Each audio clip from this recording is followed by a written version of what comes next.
जो कभी सबरी के राम थे वो राम, जो कभी केवट के राम थे वो राम, जो कभी आदिवासियों के राम थे वो राम, जो कभी बानरों के राम थे वो राम, जो कभी सुग्रीव के राम थे वो राम, जो कभी हनुमान के राम थे। अब वो राम पर कॉपी राइट एक्ट आ गया है मोदी का, और विश्व हिंदू जिसमें प्रतिष्ठा नहीं की जानी चाहिए उसमें प्रतिष्ठा हुई। इतिहास में यह भी दर्ज होगा कि देश के चारों शंकराचार्य उसमें नहीं पधारे। इतिहास में यह भी दर्ज होगा कि सनातन धर्म की वहां पर घोर करने के लिए क्या जनता मूक दर्शक बनी रहेगी, या वो भक्त मूक दर्शक बने रहेंगे जो अपने आप को हिंदू होने का दावा करते हैं? वो भक्त जो केवल चुनाव के अवतार बता देना, कंस को और रावण को भगवान का अवतार बता देना, ऐसी घटनाओं की कहानियां हमने अपने सनातनी धर्म के ग्रंथों में सुनी होंगी, कथाओं में सुनी होंगी, लेकिन इन भड़बूझे नेताओं की कहानियां कब कब गाई जाएंगी? शंकराचार्य का अपमान।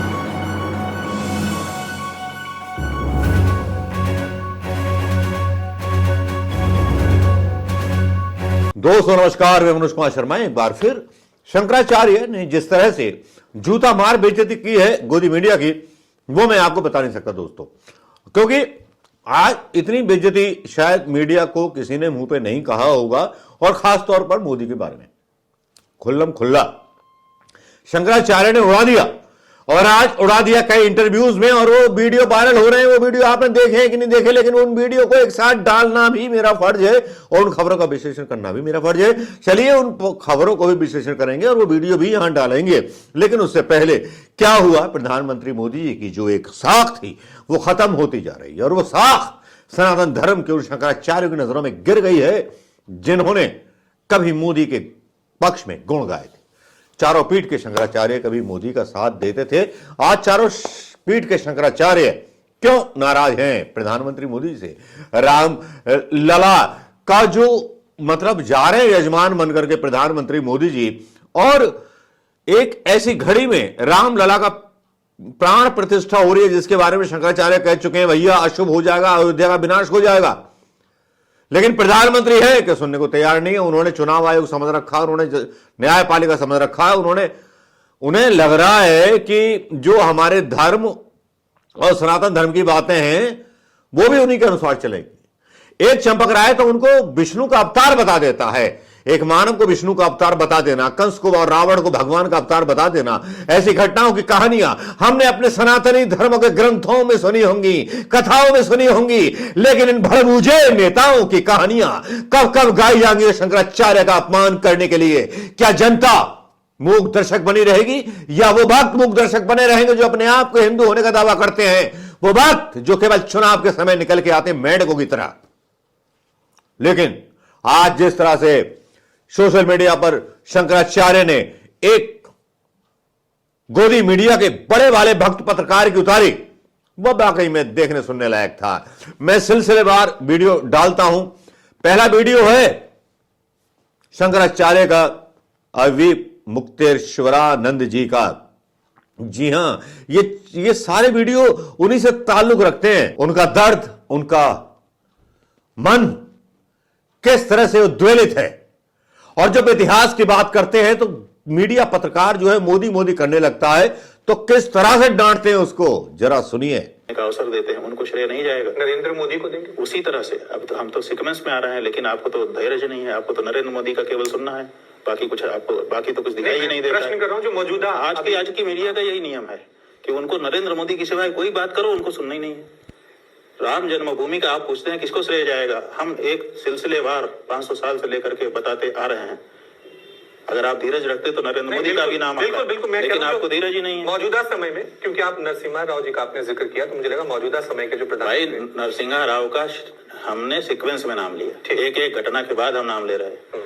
आप नरेंद्र मोदी का ही सुनना चाहते हैं, नरेंद्र मोदी का भी श्रेय है। श्रेय यह है कि उन्होंने मंदिर बनाने में रुचि ली, प्रतिष्ठा करने के लिए आयोजन करना चाहते हैं, उनका भी अपना श्रेय है। और बाकी कई हम जिनका कहना चाहते हैं उनका छूट गया। नहीं, आप कई हम नहीं कहना चाहेंगे। चलिए ठीक है। और दूसरे जिन महात्माओं ने वहां पर मूर्ति ले जाकर के रात को रखी थी और भगवान को विराजमान किया था, उनको श्रेय नहीं जाएगा। जो अभिराम दास निर्मोही अखाड़े के जिन्होंने वहां पर मेला लगवाना शुरू किया, जिन्होंने वहां पर चबूतरा बना करके वहां पर भगवान श्री राम का संकीर्तन शुरू किया, इसके लिए संघर्ष जारी किया, उनको श्रेय नहीं जाएगा। जब जो कार सेवक आए वहां पर, उन्होंने ढांचे को ढहा करके जो पुरातात्विक उत्खनन है उसका मार्ग प्रशस्त किया, उनको श्रेय नहीं जाएगा। जो नरसिंहा राव वहाँ पर मिलिट्री लगा करके वहाँ पर तंबू तानने का अवसर देते हैं, उसमें सीढ़ियाँ बनाने का अवसर देते हैं, वहाँ पर मूर्ति मंगवा करके, जो मूर्ति गायब हो गई थी, दूसरी मूर्ति राजा साहब के घर से ला करके 4 भाइयों की वहाँ स्थापित करके पूजा अर्चना करने का अवसर देते हैं, उनको श्रेय नहीं जाएगा। नरेंद्र मोदी को देंगे उसी तरह से। अब तो हम तो सीक्वेंस में आ रहे हैं, लेकिन आपको तो धैर्य नहीं है, आपको तो नरेंद्र मोदी का केवल सुनना है, बाकी तो कुछ दिखाई ही नहीं देता। प्रश्न कर रहा हूँ जो मौजूदा आज की मीडिया का यही नियम है कि उनको नरेंद्र मोदी की सिवाय कोई बात करो, उनको सुनना ही नहीं है। ये आपने सुन लिया होगा दोस्तों। अभी उत्तराखंड साथ में एक चीज और बोलते हैं, उससे पहले वो क्या बोल रहे होते हैं, वो बात कर रहे होते हैं 500 साल का इतिहास बताते हुए। क्या वीडियो था वो, ये भी देख लीजिए। ये भी दर्ज होगा कि बहुत बड़ा आयोजन हुआ, इतिहास में ये भी दर्ज होगा कि पौष मास में बिना मुहूर्त के हुआ, इतिहास में ये भी दर्ज होगा कि अधूरे मंदिर में जिसमें प्रतिष्ठा नहीं की जानी चाहिए उसमें प्रतिष्ठा हुई, इतिहास में ये भी दर्ज होगा कि देश के 4 शंकराचार्य उसमें नहीं पधारे, इतिहास में ये भी दर्ज होगा कि सनातन धर्म की वहां पर घोर उपेक्षा की गई, इतिहास में ये भी दर्ज हो गया कि एक जिम्मेदारी वाले पद पर बैठाए गए व्यक्ति के द्वारा शंकराचार्यों का अपमान कराया गया, इतिहास में ये भी दर्ज होगा कि भारतीय जनता पार्टी के द्वारा मनोनीत किसी पदाधिकारी के द्वारा हिंदू समाज में फूट डालने वाले बयान दिए गए, ये सब दर्ज होगा। केवल एक चीज इतिहास में दर्ज नहीं होती है। और इसके बाद एक वीडियो आता है शंकराचार्य जी का, और वो उदाहरण देते हैं कुछ मौलवियों का, कुछ ईसाइयों का, कि जब क्रिश्चियन धर्म में कोई ईसाई बात करते हैं तो वहां के लोग सुनते हैं। अमेरिका का राष्ट्रपति पोप जॉन पॉल की बात सुनता है, कोई मौलवी हो मुसलमान बात उसकी सुनते हैं, लेकिन हिंदुओं में अगर संत कोई बात कहे तो हमें गालियां दी जाती हैं। ऐसे भक्त पैदा हो गए। और इसी के साथ ये कहते हुए संघ के गाल पर पूरा जूता उतार करके मार देते हैं, वो भी नाली में भीगा हुआ गंदे पानी का। शानदार शंकराचार्य। और पूछती है, मतलब जो पत्रकार होते हैं एबीपी न्यूज की, कि किसकी तरफ इशारा है, वो सब जानते हैं कौन है कौन नहीं है। जरा ये वीडियो। शंकराचार्य हैं, उनके बयानों को लेकर, उनके अधिकारों को लेकर आम लोग, साधारण लोग वो भी सवाल खड़ा कर रहे हैं। इसकी जड़ में आप क्या देखते हैं? ये राजनीति की वजह से शंकराचार्य के पद का पतन हो रहा है क्या? देखिए, बात यह है कि वैसे तो हमको किसी और से प्रेरणा नहीं लेनी चाहिए, लेकिन जहां अच्छी चीज हो ले ही लेने का नियम होता है। कोई मुसलमान अपने मौलवी की सार्वजनिक आलोचना करते हुए नहीं दिखाई देगा। हम तो देखते रहते हैं मीडिया में, सोशल मीडिया में भी। आजकल तो अभिव्यक्ति की आज़ादी है, लेकिन अपने मौलवी के कहे पर वो इस तरह से टूटता नहीं है। कोई ईसाई अपने पोप की सार्वजनिक आलोचना करते दिखाई नहीं देता। ये हम हिंदू हैं, जिनमें कुछ राजनीतिक हिंदू हो गए हैं, वो अपने आचार्य की बात पर तुरंत रिएक्शन देते हैं। अरे, उनके ऊपर रिएक्शन देने के पहले उनकी बात पर विचार करो, उनके जैसा अध्ययन समझो, उनकी विचारधारा को समझो। लेकिन ये हमारे यहाँ ट्रेंड चल पड़ा है। और ये ट्रेंड क्यों चल पड़ा है? क्योंकि एक संस्था है, उस संस्था में आप अगर भर्ती होंगे तो वहाँ यहीं से शुरुआत होती है कि साधु सन्यासी मठों मंदिरों में आनंद करते रहे और देश में समस्या हो गई।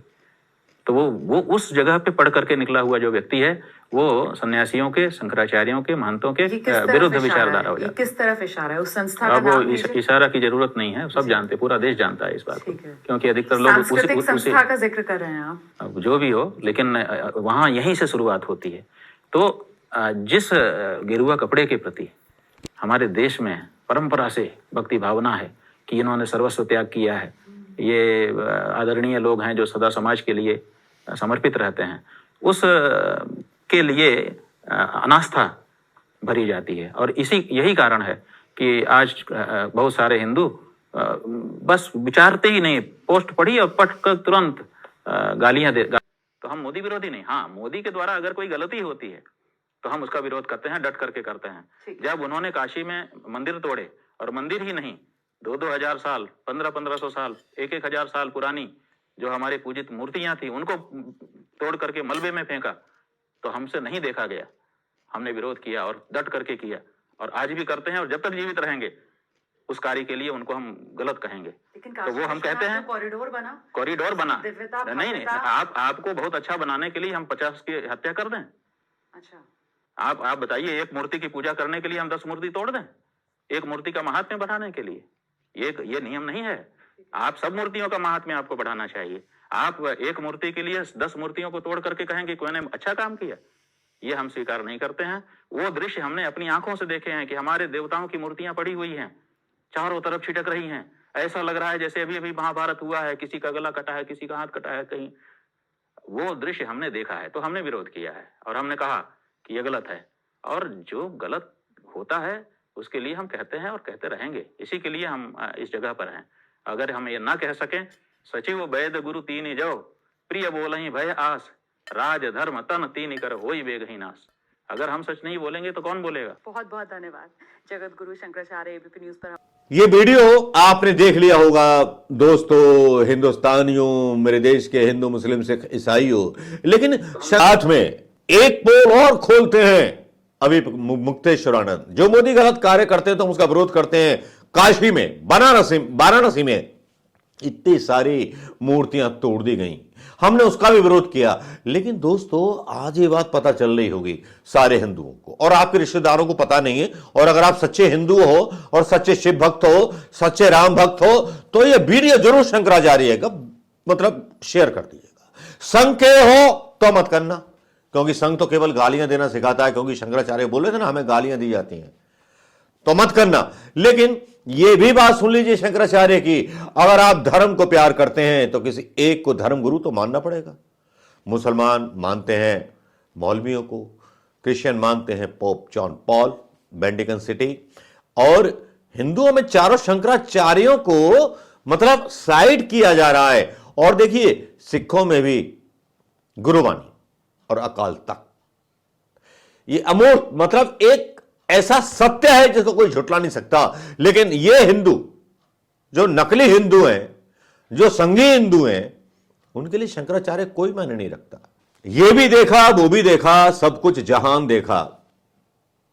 हिंदुत्व पर बात आ जाए तो कांग्रेस को ही बयान देने चाहिए थे, और शंकराचार्य जी के बयान को राहुल गांधी को अपने ट्विटर पर डालना चाहिए था, ट्विटर हैंडल पर, कि शंकराचार्यों का अपमान नहीं सहेगा हिंदुस्तान।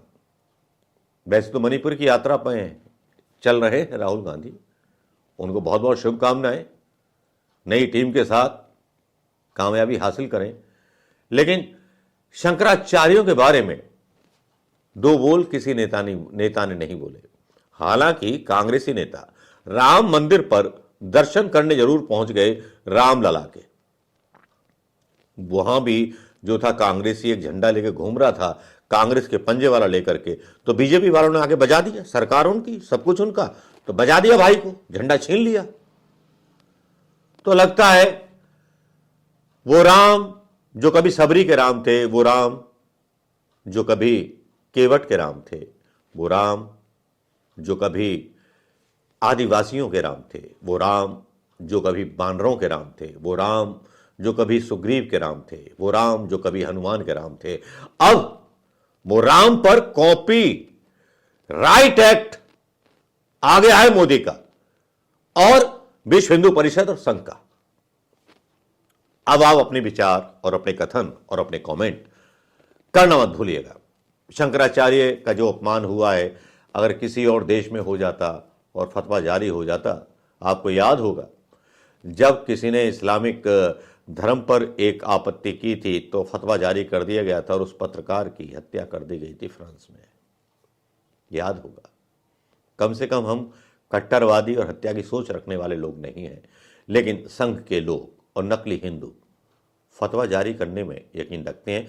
हो सकता है कल मोदी जी प्रधान हिंदू और सनातनी गुरु बन जाएं और फतवे जारी करने लगे, क्योंकि फतवे तो आजकल भक्त देते ही रहते हैं कि पाकिस्तान चले जाओ, ये चले जाओ। और जो शंकराचार्य को गाली दे सकते हैं, वो क्या सनातन धर्म के प्रिय हो सकते हैं? दोस्तों सोचिए, सोच कर थोड़ा सा अपने भी कुछ विचार बनाइए जो थोड़े से अलग हो।